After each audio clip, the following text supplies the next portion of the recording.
Bom, minha rapaziada, seguimos aqui no Rio de Janeiro com a repercussão da goleada sofrida pelo Inter ontem aqui contra o Vasco da Gama, 5-1 no estádio de São Januário. Lambendo as feridas ainda, mas seguimos por aqui e agora começar, inclusive estava trocando de hotel, tô com a mala aqui, tudo meio desorganizado ainda, mas parei aqui, peguei meu tripé, minha lapela para trazer esse conteúdo aqui para vocês, porque tem muita coisa pra gente falar aqui de algumas situações das últimas horas que eu quero trazer aqui para vocês. E tem jogo importante do Vitória contra o Mirassol agora de tarde, que interessa muito ao Inter. O Inter pode terminar o domingo dentro da zona de rebaixamento depois de muito tempo, né? Lá antes do Super Mundial, e tava nessa correria, troca de hotel, vou para São Paulo no início da semana pro jogo contra o São Paulo na quarta-feira, vou pegar um carro e vou para Santos com o pessoal, então consegui parar aqui, concatenar algumas ideias e informações que eu também ouvi nas últimas horas para trazer nesse conteúdo para vocês, tá? Então fica ligado nesse vídeo, depois da vinheta a gente vai falar sobre isso.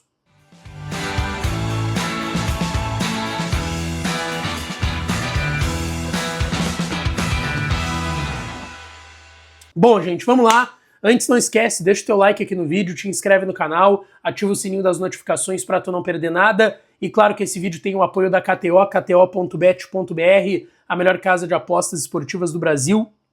É a minha e pode ser a de vocês também. Inclusive, tô aqui no Rio, tô acompanhando, vou provavelmente em algum barzinho aqui próximo para ver a final da Libertadores, tá? Flamengo e Palmeiras, eu achava que o jogo era 5 da tarde aqui do Brasil, mas é às 6, né? 6 horas da tarde, então, o jogo, e tem promoção especial lá na KTO para essa final, tá? Se tu cravar o teu palpite na KTO, independente da odd que tu pegar, independente do valor que tu botar, tu ganha uma aposta grátis de R$25 lá na KTO, tá? É a melhor casa de apostas esportivas do Brasil, é a minha e pode ser a sua também. Se tu não tem registro, vai no primeiro comentário fixado desse vídeo, entra no meu link e te registra lá, tá?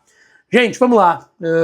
Momento complicado, conturbado, com muitas situações acontecendo, muitas coisas que são especulações rolando, muitas coisas que não são verdadeiras, outras que são, e que às vezes é até natural pelo momento que o Inter vive e essa iminência de rebaixamento, né? A situação complicou muito. O Inter, se o Vitória ganhar em casa hoje do Mirassol, pode dormir domingo dentro da zona de rebaixamento, pode ir até quarta para o jogo contra o São Paulo, estando dentro do Z4, né? Caso o Vitória vença hoje dentro de casa a equipe do Mirassol, esse jogo agora à tarde, neste sabadão.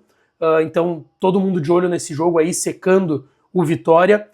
O empate já serve, né, para o Inter não entrar no Z4, mas faltam só 2 rodadas e a gente está vendo uma zona dentro do estádio Beira-Rio, responsabilidade do elenco mimado que o Inter tem hoje, responsabilidade da direção que não soube gerir nenhuma situação ao longo do ano e fez janelas fracassadas, responsabilidade do Ramon e do Emiliano que chegaram como bombeiros e eu até acredito que são menos culpados do que o elenco e que a direção que estão aí o ano todo e que não fizeram trocas, principalmente a direção, mas o Ramon e o Emiliano também são muito culpados, fazem um trabalho ridículo à frente do Internacional, mas ainda assim eu quero trazer algumas questões aqui para vocês, tá? Primeiro sobre troca no comando.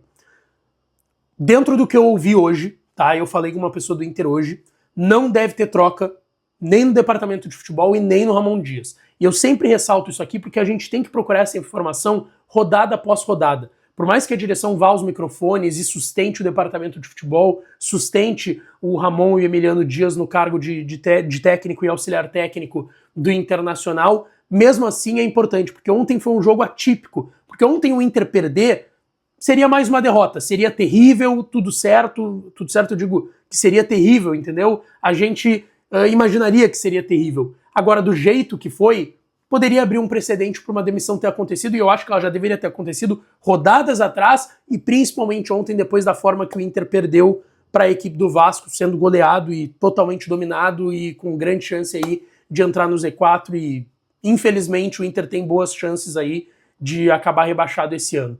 Mas, dentro do que eu ouvi, a troca não vai ser feita, tá? O Ramon deve seguir como técnico do Inter até o final do Brasileiro. Repito, é rodada após rodada. Tudo pode mudar dentro do contexto que o Inter vive. O Inter estava mantendo o Ramon, ontem foi o contexto de uma goleada e o Inter tomando uma roda do Vasco fora de casa, podendo entrar no Z4 nessa rodada, então poderia acontecer algo. Então é sempre bom a gente ficar alerta, mas dentro do que eu vi, antes do jogo contra o São Paulo, não deve ser feita uma troca, e aí o jogo contra o São Paulo vai envolver o contexto do jogo contra o São Paulo, e dependendo do que aconteça, pode, quem sabe, ter alguma troca. Mas a ideia não é trocar. A ideia não é trocar agora, tá? Até se trouxe uma informação na Argentina de que o Ramon seria demitido e o D'Alessandro assumiria como técnico do Inter, porque o D'Alessandro tem o curso até da AF, enfim, poderia treinar. Não passa isso, tá? Isso não é conversado. Isso vem sendo falado há muito tempo, tá? Desde quando o Roger era técnico do Inter. Pô, se o Roger cair, será que o D'Alessandro não assume na reta final do ano? Não, a ideia não é essa. Só que eu repito, futebol é contexto, é o que está acontecendo no momento. Então, por mais que tenha informação, e a informação que eu tenho e eu mantenho ela é: o Ramon não deve cair e deve treinar o Inter contra o São Paulo, e não passa pela direção a ideia do D'Alessandro treinar a equipe em 2 rodadas, a gente sabe que o contexto do futebol, tudo pode mudar. Pode chegar o Ramon e pedir o boné, pode chegar o Inter, fazer uma reunião hoje e ter reapresentação de tarde no CT e definir, não, tem que trocar. Mas a informação de momento é essa: o Ramon fica até o final do Brasileirão, e o D'Alessandro como diretor, o Bisol como vice, o presidente Barcelos não vai renunciar e o Mazzuco vai seguir como executivo de futebol do Internacional, tá? A outra questão que eu quero falar aqui, tá? Sobre os bastidores do que aconteceu ontem em São Januário. E uma coisa ficou muito evidente, que é a desconexão do grupo de jogadores. E isso vai ao encontro de informações que a gente tem, de que não existe, primeiro, uma harmonia dentro do vestiário do Inter, tá? Sim, o vestiário do Inter hoje, ele é rachado, a direção pode vir falar que não, mas eu tenho informação de dentro do vestiário do Inter, ouvindo pessoas de dentro do ambiente do vestiário do Inter, que sim, o vestiário é rachado. É um racha de vários grupos, vários jogadores que não se gostam? Não. Existem, alguns rachas, e eu vou explicar aqui pra vocês, tá? Primeira questão, deixa eu pontuar aqui. Ontem o episódio foi o vestiário do Inter, e eu falei disso no vídeo do vestiário, é o último vídeo aqui no canal para quem quiser ver. Eu expliquei um pouco, mas agora eu vou mostrar com imagens também, tava guardando isso para esse conteúdo para vocês. A gente vê os jogadores jantando dentro do vestiário, a portas fechadas, e logo depois da coletiva do presidente Barcelos, quando a gente vai pra rua para fazer a zona mista, na porta do vestiário do Inter, do nosso lado esquerdo tava o ônibus, a gente vê o Ramon e o Emiliano Dias saindo do vestiário e indo pro ônibus. Os dois entram no ônibus, ficam lá cerca de 40 minutos, e o Emiliano sai do ônibus e volta pro vestiário. No vestiário estavam os jogadores e a direção do Inter, D'Alessandro, Bisol, Mazzuco, presidente, todo mundo jantando lá, e aí conversas de vestiário. O Emiliano volta pro vestiário e o Ramon fica no ônibus. O comandante da bagaça fica dentro do ônibus e não fica no vestiário com o pessoal. Ele não ficou no vestiário com o pessoal. Aí depois o Emiliano volta, depois ele sai de novo depois de um tempo, e aí sai o Johan Carboneiro, o primeiro jogador a sair do vestiário do Inter. O Carboneiro sai sozinho e vai pro ônibus, que ia levar a delegação pro aeroporto para chegar em Porto Alegre. E aí os outros jogadores ficam mais 40 minutos, quase 1 hora, dentro do vestiário. Só o Carboneiro saiu sozinho. E a gente sabe que o Carboneiro é pivô de algumas situações dentro do vestiário. Por exemplo, a derrota e a goleada também sofrida contra o Palmeiras, 4-1 no Allianz Parque, em São Paulo. O Johan Carboneiro, ele faz o 4-1, o gol do Inter, o Inter vai pro intervalo perdendo por 4-0 lá em São Paulo, ele faz o gol dele e sai caminhando. E o Vitão dá uma mijada nele. E depois no vestiário, o Mercado teve uma cobrança forte, séria, em cima do Carboneiro, depois desse jogo. Foi uma cobrança bem forte, num tom acima. Outra questão que acontece no vestiário, direção e Bernabei, a cobrança lá do pênalti bobo que o Bernabei fez na Bahia, naquela rodada atrasada, 1-0, o pênalti dele, gol do William José, foi uma cobrança forte do D'Alessandro. Até hoje não tá resolvido isso, pelo que eu vi, tá? O D'Alessandro e o Bernabei não fecha dentro do vestiário também.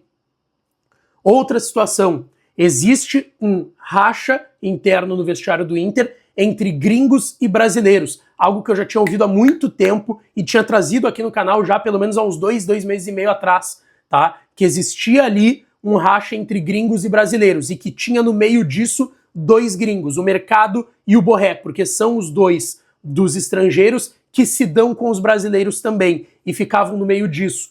Lá no episódio da Maroc, o Bernabei foi fortemente cobrado pelo Mercado e pelo Alan Patrick, 2 lideranças, as principais lideranças do vestiário do Inter. Eles cobraram forte o Bernabei por aquele episódio, porque colocou de todo o grupo na reta. Então eu tô explicando aqui alguns desses rachas que já acontecem no vestiário do Internacional. o Carboneiro é desconexo com boa parte do grupo, os gringos com os brasileiros, teve o episódio Bernabé, então, com o Alan Patrick e o Gabriel Mercado, que foram cobrar ele dentro do vestiário depois daquele episódio da Maroc, que talvez ali tenha sido a desandada que deu no vestiário do Inter, lá no mês de agosto, mas a coisa já estava feia. Teve o episódio, depois da derrota por 2-1 contra o Cruzeiro, lá em Belo Horizonte, que teve ali uma discussão forte do Wesley e do Bernabé, e teve o Thiago Maia também, estava tendo coletiva do Roger, e aí teve que ir o D'Alessandro, o presidente, para dentro do vestiário para segurar a onda na situação. Então são várias questões dentro do vestiário do Inter que não está tendo essa conexão, tá? E esse é o termo, conexão. Conexão entre jogadores e direção, jogadores e comissão técnica e entre os atletas. E isso sim, pelo que eu ouvi hoje pela manhã, está fazendo muita diferença. Era de se imaginar, era até uma leitura óbvia, mas isso está fazendo muita diferença nesse momento do Inter também, tá? A coisa tá feia, a coisa tá séria, tem reapresentação de tarde, tem esse jogo do Vitória de tarde contra o Mirassol e no vídeo da noite a gente vai ter mais situações para trazer mais informações aqui no canal, tá? Deixa teu like, te inscreve, ativa o sininho e deixa tua opinião aqui nos comentários. Até de noite. Beijo, tchau.